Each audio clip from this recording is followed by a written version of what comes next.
So he must do everything possible to make his own life reasonable and normal.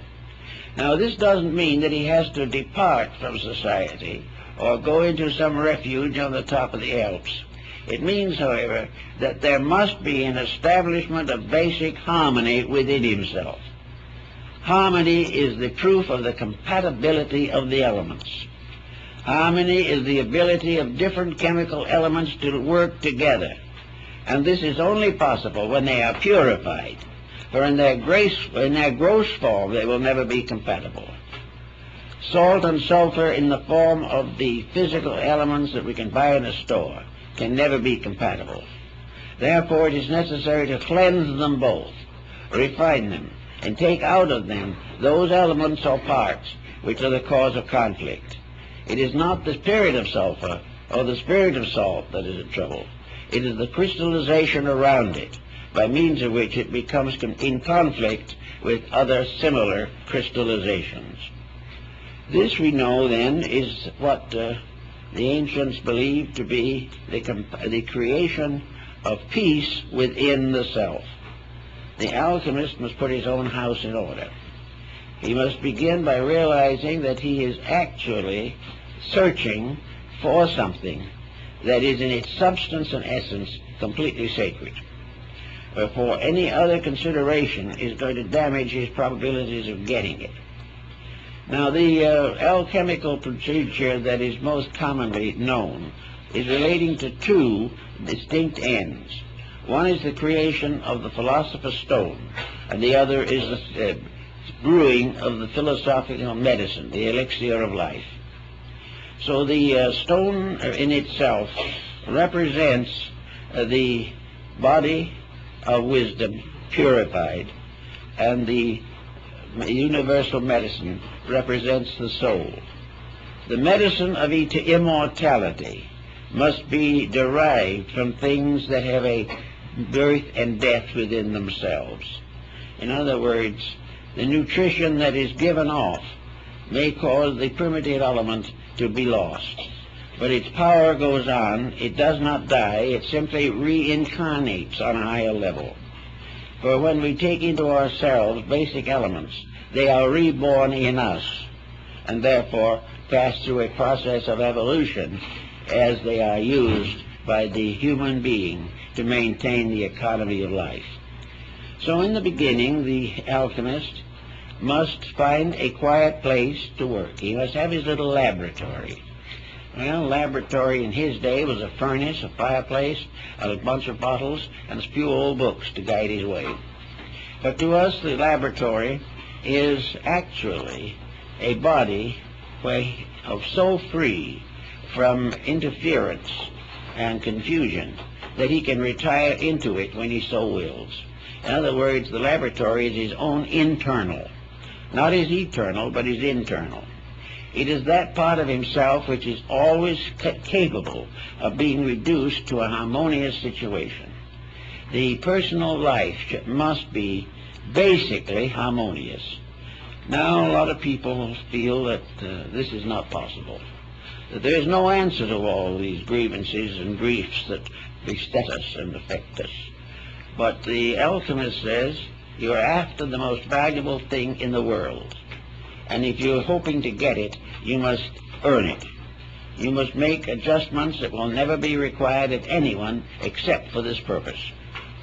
So to create a quiet place within the self for the contemplation of the symbols of regeneration, this is very vital. It does not mean, however, that the person has to become a constant celled monk or mysterious acolyte. He does not have to retire from life. He simply has to retire from confusion. He has to reject the idea of confusion within himself. The acceptance of confusion is a form of ignorance. It is not real, but we all are subject to it. But confusion also means waste of energy, waste of time, depletion, and inability in that state to contact a deeper and higher part of ourselves. This we find in our Oriental philosophies in the series of Yoga and Vedanta. Here we find the mystery of the chakras, And the chakras are the 7 seals of revelation, and the 7 seals of revelation are actually the 7 sacred metals of the alchemical transmutation. It's all part of one thing. But if the Orientalist wishes to practice yoga, it is very important for him to first of all recognize that he is not practicing it in order to gain power to dominate somebody else. He is not practicing it in order to free himself from the responsibilities of living. He is practicing it because it is a way ordained by deity, by means of which the wanderer returns home to the spiritual homeland from which he came. It is a part of a journey, and the journey up through the chakras and up through the Sushumna Nadi are all journeys toward reality, toward the self, toward the infinite, which we are all seeking to understand. So in alchemy, the quietude is the same as that recommended for yoga, to find a quiet place. Now, in Tibet, there used to be an old monastery where they had a very nice idea of how to train an acolyte in quietude. They had him sit under the temple bell and rang it all the time, until most people would have gone completely crazy. But he was supposed to sit there and be so peaceful that it was incredible. He must reach a point where that clanging meant absolutely nothing, or in which finally he was able to hear in this clanging the voice of God. There had to be a complete indifference to interruption.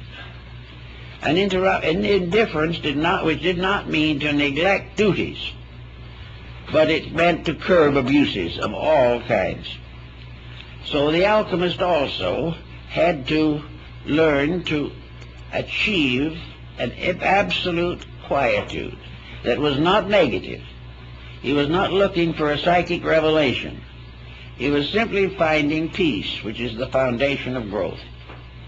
After a certain length of time in this allotted labor, he was able to quiet his nature, to release from it certain basic powers already available to him, because he also has within himself the 7 seals of revelation in the forms of the vital organs, the various ductless glands, the various systems of the body, the composition of the blood, and the 7 orifices of the heart.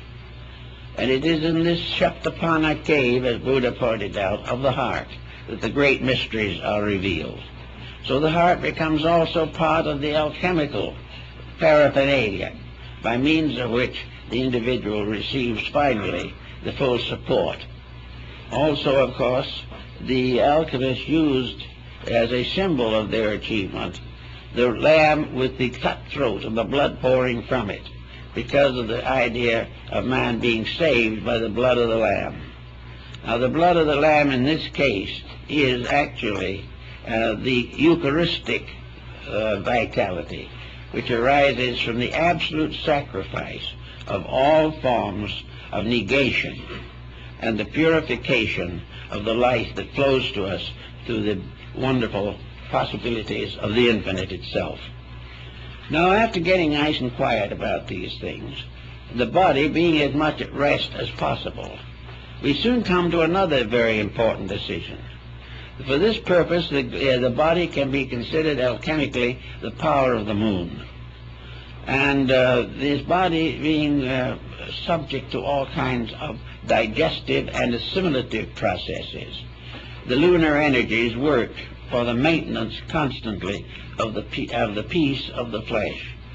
And the individual has to cooperate consciously with this process if he wishes to proceed further.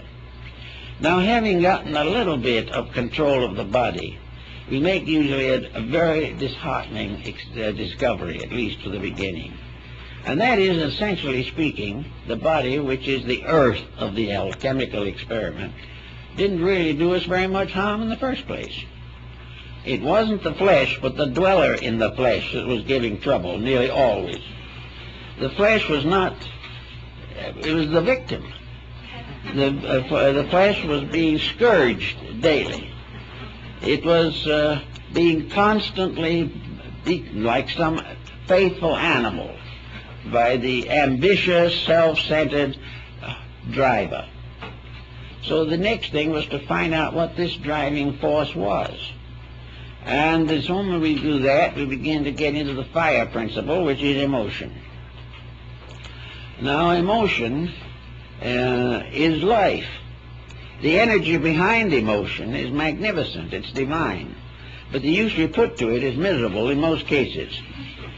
Emotion is when we get mad, angry, jealous, our ambitions run wild, we don't like people, we don't like things, we can't stand the daily problems of life, and we become beautifully and systematically neurotic.